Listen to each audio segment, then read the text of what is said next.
Hello. Welcome to the Bore You to Sleep podcast. The podcast that will hopefully help you get to sleep. I am going to read an open source book, one that is not particularly interesting, but one that is hopefully boring enough to get you to sleep.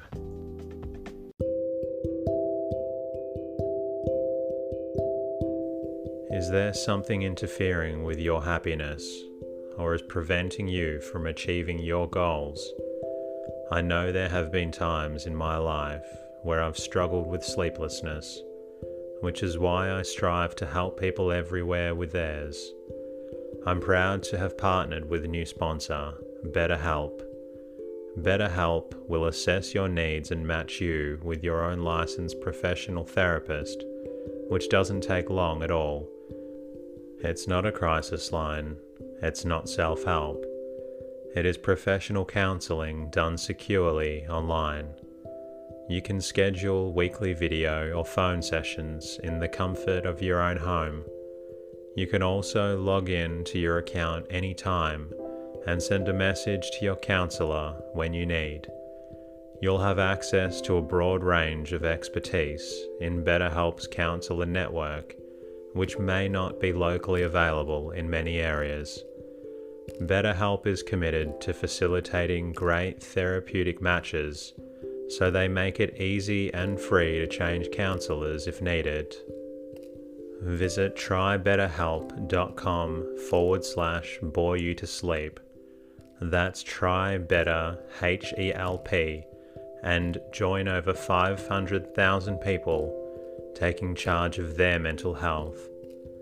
Special offer for Bore You to Sleep listeners with 10% off your first month at trybetterhelp.com/bore you to sleep. Tonight's readings come from Old Greek Education by John Petland Mahaffy, published in 1882. This book looks at the education taught by the ancient Greeks. My name is Teddy, and I aim to help people everywhere get a good night's rest. Sleep is so important, and my mission is to help you get the rest that you need. The podcast is designed to play in the background while you slowly fall asleep. Thank you to everybody who has sent me thank you messages during the week. If I have missed your name, please send me an email, as I'd love to say thank you. Thank you to Nicole for your Insta story on Instagram. And thank you also to Ember1203 for your lovely message on Instagram. I'm glad the podcast has helped you through your time in quarantine. Thanks also goes to iTunes listeners SJT3377, Gotham Kitty, Swellman 2009, and Duckster12. Each of your reviews were very thoughtful, and I am very grateful. And thank you to the Anchor supporters and Patreons that continue to support the show. It really does help me to continue to bring more episodes out for you. If you do appreciate the podcast, a lovely way to say thank you is to share it with a friend who may also need some help with their sleep. If you would like, you can also leave a review on your podcast player of choice. You're also welcome to say hello at boreyoutosleep.com, where you can support the podcast. I'm also on Twitter at boreyoutosleep and Instagram at boreyoutosleep. In the meantime, lie back, relax, and enjoy the readings. Old Greek Education by J.P. Mahaffy, published in New York in 1882. Introduction. We hear it often repeated that human nature is the same at all times and in all places, and this is urged at times and places where it is so manifestly false that we feel disposed peremptorily to deny it when paraded to us as a general truth. The fact is that only in its lower activities does human nature show any remarkable uniformity. So far as men are mere animals, they have strong resemblances, and in savages even their minds seem to originate the same fancies in various ages and climes. But when we come to higher developments, to the spiritual element in individuals, to the social and political relations of civilized men, the pretended truism gives way more and more to the opposite truth, that mankind varies at all times and in all places, as no two individuals, when carefully examined, are exactly alike, so no two societies of men are even nearly alike. And at the present time there is probably no more fertile cause of political and legislative blundering than the assumption that the Constitution, successfully worked out by one people, can be transferred by the force of a mere decree to its neighbours. All the recent experiments in state reform have been based on this assumption, as if the transference of a House of Commons in any real sense were not as impossible as the transference of Eton and of Oxford to some foreign society. Although, therefore, we cannot deny that past history contains many fruitful lessons for the battering of our own time, it is not unlikely that the tendency of the present widely informed but hasty age is to exaggerate the likeliness of various epochs, and to overrate the force of analogy in social and political reasoning. Historical parallels are generally striking only upon a certain point. A deeper knowledge discloses elements of contrast, wide differences of motive, great variations in human feeling. But as we go back to simpler states of life, or earlier stages of development, the argument from analogy becomes stronger, and the lessons we may derive from history, though less striking, are more trustworthy. This is peculiarly the case with the problem of education, as handled by civilized nations in various ages. The material to be worked upon is that simpler and fresher human nature, in which varieties are due only to heredity, and not to the numerous artificial stimulants and restraints which every society of mature men invents for itself. The delights and disappointments of education have also remained the same, at least in many respects. The conflict of theoretical and practical educators, and the failure of splendid schemes for the reform of society by a systematic training of youth, mark every overripe civilization. Here, then, if anywhere, we may gain a distinct advantage by contemplating the problems which we ourselves are solving under discussion in a remote society. The more important and permanent elements will stand out clearer when freed from the interests and prejudices of our own day, and from the necessities of our own situation, and thus we may be taught to regain freedom of judgment and escape from the iron despotism of a traditional system.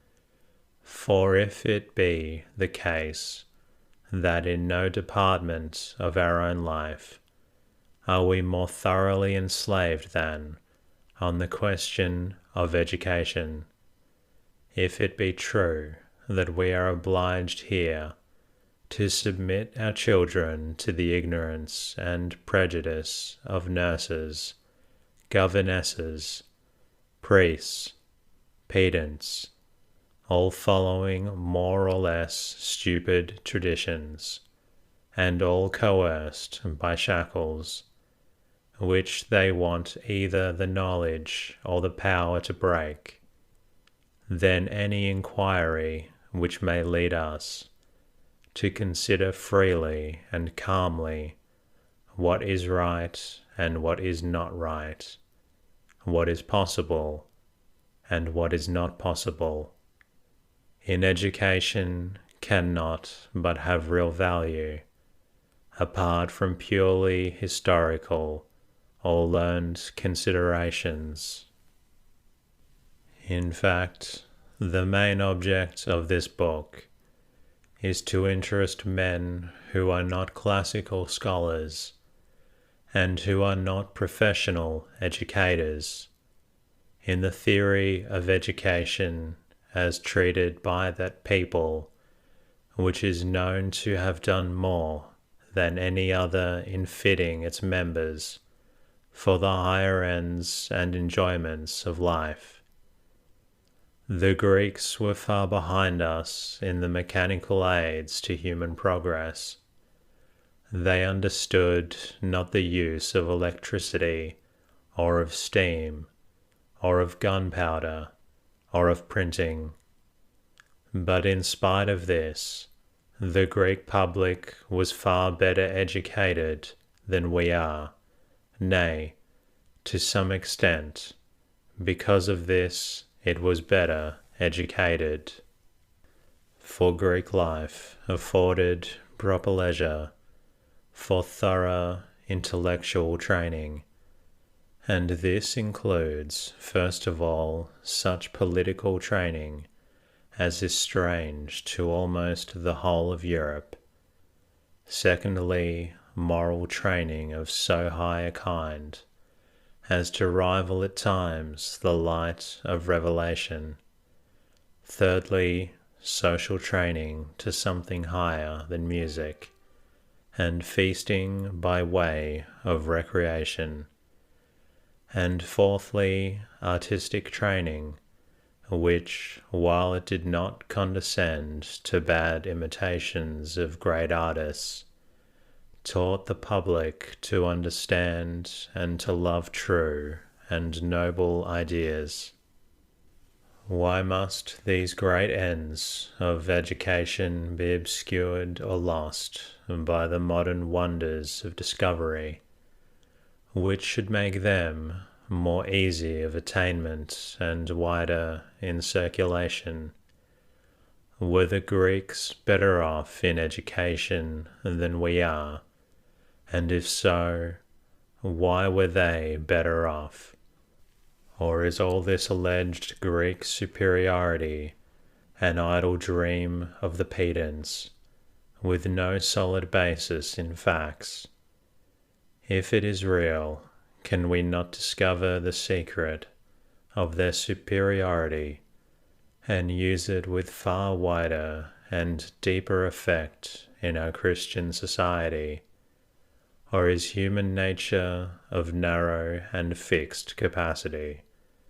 And does the addition of wide ranges of positive science and of various tongues, mar irrevocably the cultivation of the pure reason and of the aesthetic faculty. These are the problems which will occupy the following pages, not in their abstract form. They will be considered in close relation to the success or failure of the old Greeks in discussing and solving them. There have been only two earlier nations and one later which could compete with the Greeks in their treatment of this perpetual problem in human progress. We have first the Egyptian nation, which by its thorough and widely diffused culture attained a duration of national prosperity and happiness perhaps never since equalled. Isolated from other civilized races by geographical position, by language, and in consequence by social institutions, the Egyptians prosecuted internal development more assiduously than in the want of mere conquering races. The few foreign possessions acquired by the Egyptians were never assimilated, and the civilization of the Nile remained isolated and unique. We have reason to know that this refined social life, which is perpetuated in pictures on the monuments of the land, this large and various literature, of which so many fragments have been recovered in our century, was not created without a diffused and systematic education. In Plato's Laws, the training of their young children in elementary science is described as far superior to anything in Greece. But unfortunately, the materials for any estimate of Egyptian education in its process are wanting. We can see plainly its great national effects.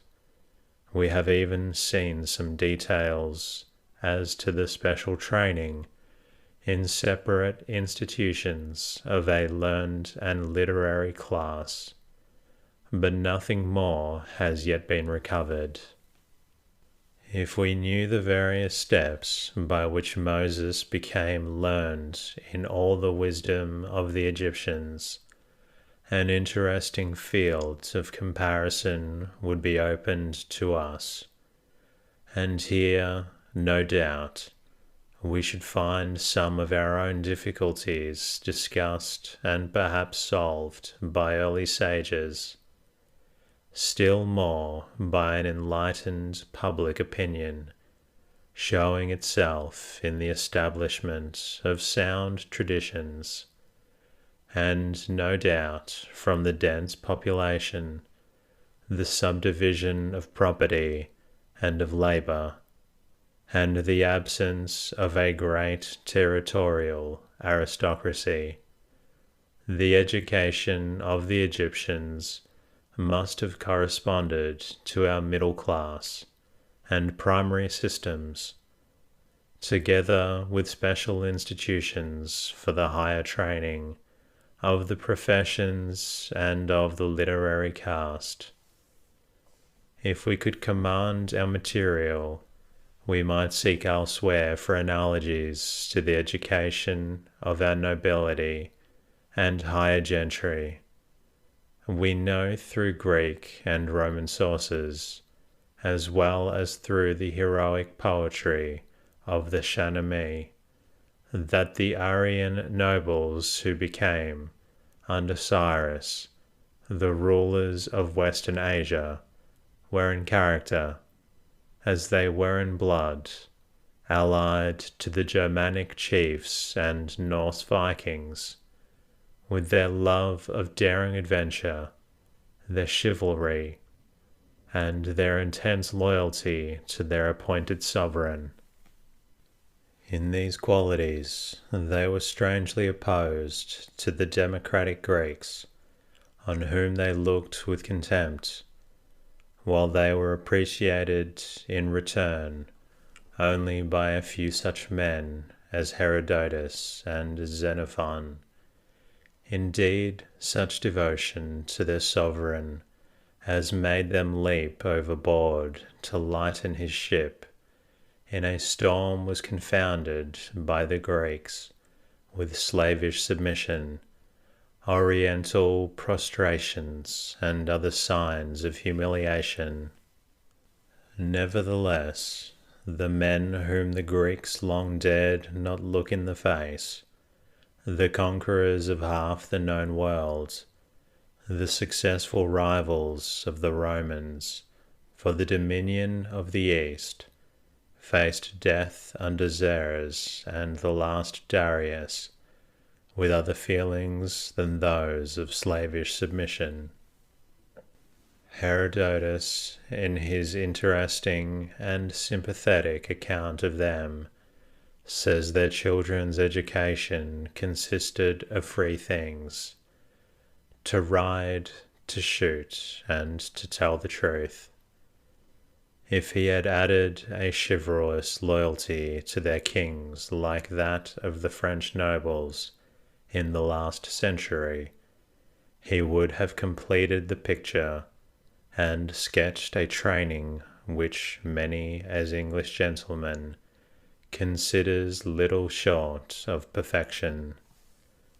The Romans are the only other ancient people who stand near enough to us to suggest an inquiry into their education, and it may be said that they combined the dignity of noble traditions with the practical instincts of a successful trading people.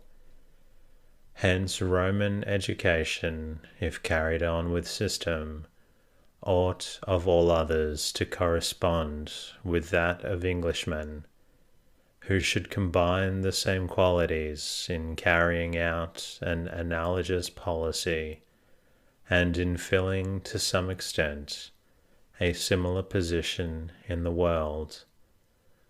But so closely was all Roman culture based on Greek books and models that, although every people must develop individual features of its own, and the Romans had plenty of them, as we may see from the Quintilian, any philosophical knowledge of Roman education must depend upon a previous knowledge of the Greeks. In many respects, the Romans were a race more congenial to the English, and hence by us more easily understood. In the coarser and stronger elements of human character, in directness and love of truth, in a certain contempt of aesthetics and of speculation, in a blunt assertion of the supremacy of practical questions, in a want of sympathy, and often a stupid ignorance and neglect of the character and requirements of subject races, the Romans are the true forerunners of the English in history.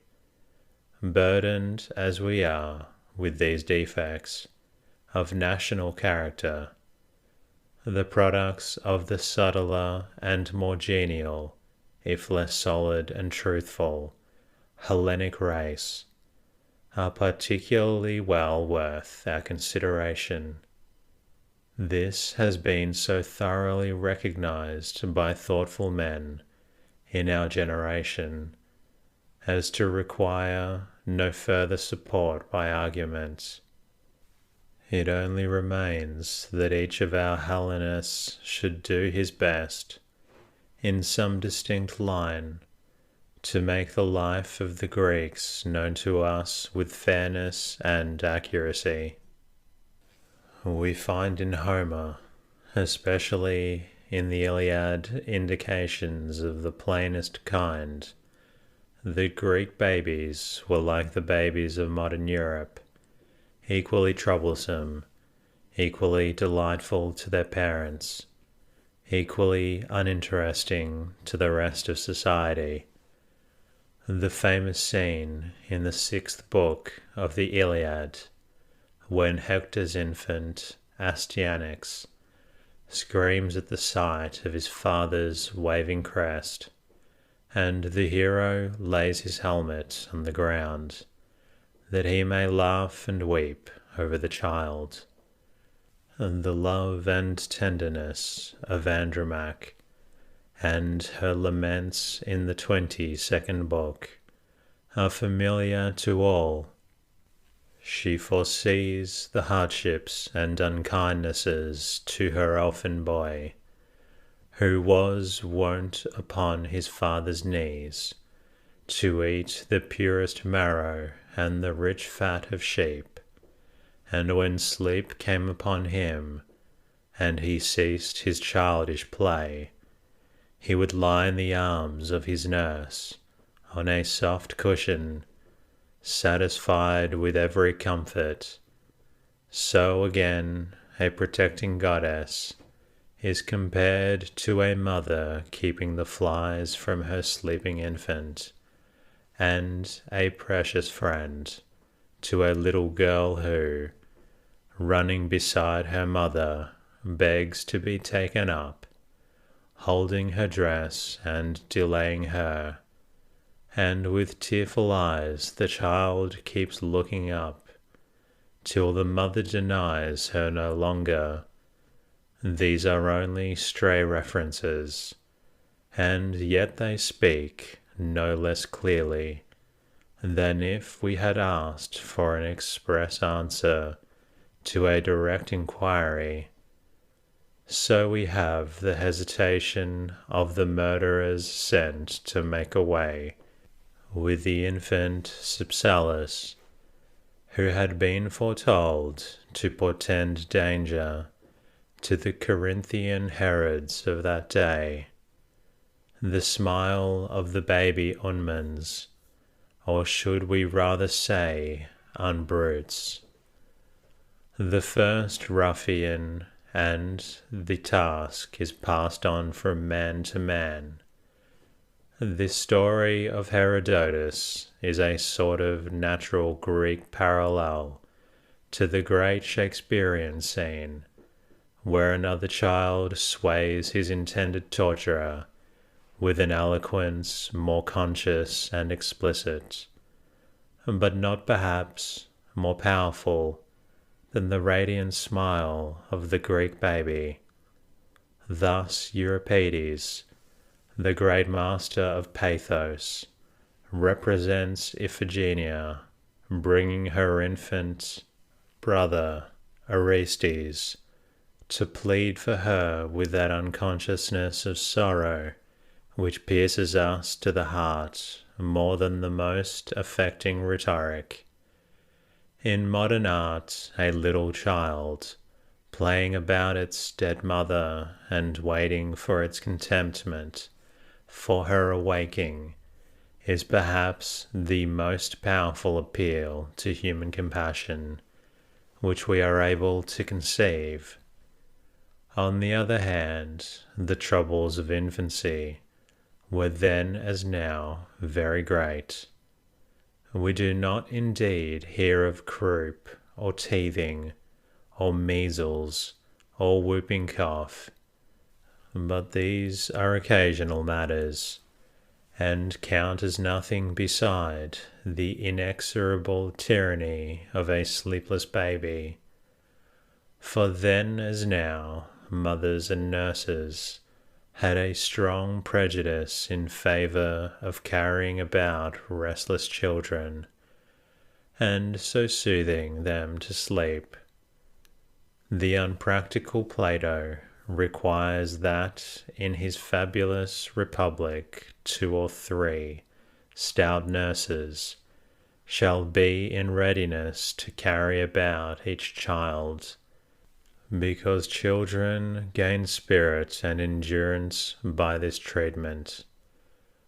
What they really gain is a gigantic power of torturing their mothers.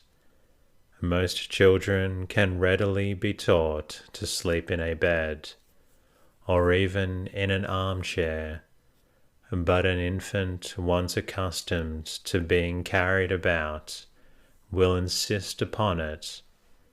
And so it came that Greek husbands were obliged to relegate their wives to another sleeping room, where the nightly squalling of the furious infant might not disturb the master as well as the mistress of the house. But the Greek gentleman was able to make good his damaged rest by a midday siesta, and so required but little sleep at night. The modern father in Northern Europe, with his whole day's working and waking, is therefore in a more disadvantageous position. Of course, very fashionable people kept nurses, and it was the highest tone at Athens to have a Spartan nurse for the infant, just as an English nurse is sought out among foreign noblesse. We are told that these women made the child hardier, that they used less swathing and bandaging, and allowed free play for the limbs, and this, like the Spartan physical training, was approved of and admired by the rest of the Greek public, though its imitation was never suggested save in the unpractical speculations of Plato. Whether they also approved of a diet of marrow and mutton, which Homer, in the passage just cited, considers the luxury of princes, does not appear. As Homer was the Greek Bible, an inspired book containing perfect wisdom on all things, human and divine, there must have been many orthodox parents who followed his prescription, but we hear no approval or censure of such diet. Possibly marrow may have represented our cod liver oil in strengthening delicate infants, but as the Homeric men fed far more exclusively on meat than their historical successors, some vegetable substitute such as olive oil must have been in use later on. Even within our memory, mutton boiled in milk was commonly recommended by physicians for the delicacy now treated by cod liver oil. The supposed strengthening of children by air and exposure, or by early neglect of their comforts, was as fashionable at Sparta as it is with many modern theorists, and it probably led in both cases to the same results: the extinction of the weak and delicate. These theorists parade the cases of survival of stout children, that is, their exceptional soundness, as the effect of this harsh treatment, and so satisfy themselves that experience confirms their views. Now, with the Spartans, this was logical enough, for as they professed and desired nothing but physical results, as they despised intellectual qualities and esteemed obedience to the highest of moral ones, they were perhaps justified in their proceeding. So thoroughly did they advocate the production of healthy citizens for military purposes, that they were quite content that this sickly should die. In fact, in the case of obviously weak and deformed infants, they did not hesitate to expose them. The external circumstances determining a Greek child's education was somewhat different from ours. We must remember that all old Greek life, except in rare cases, such as that of Alice, of which we know nothing, was distinctly town life, and so naturally Greek schooling was day schooling, from which the children returned to care of their parents. To hand over boys, far less girls, to the charge of a boarding school was perfectly unknown, and would no doubt have been gravely censured. Orphans were placed under the care of their nearest male relative, even when their education was provided, as it was in some cases, by the state.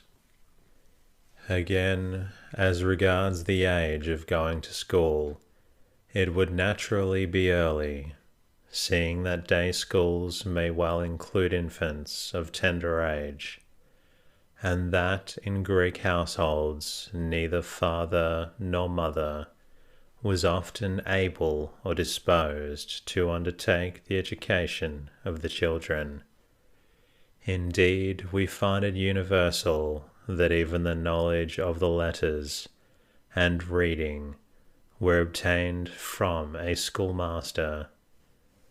All these circumstances would point to an early beginning of Greek school life, whereas, on the other hand, the small number of subjects required in those days, the absence from the program of various languages, of most exact sciences, and of general history and geography, made it unnecessary to begin so early or work so hard as our unfortunate children have to do. Above all, there were no competitive examinations except in athletics and music. The Greeks never thought of promoting a man for dead knowledge, but for his living grasp of science or of life. And that concludes tonight's readings. I hope you've enjoyed listening to the story and are feeling a little drowsy. You're always welcome to listen to another episode until I return with the next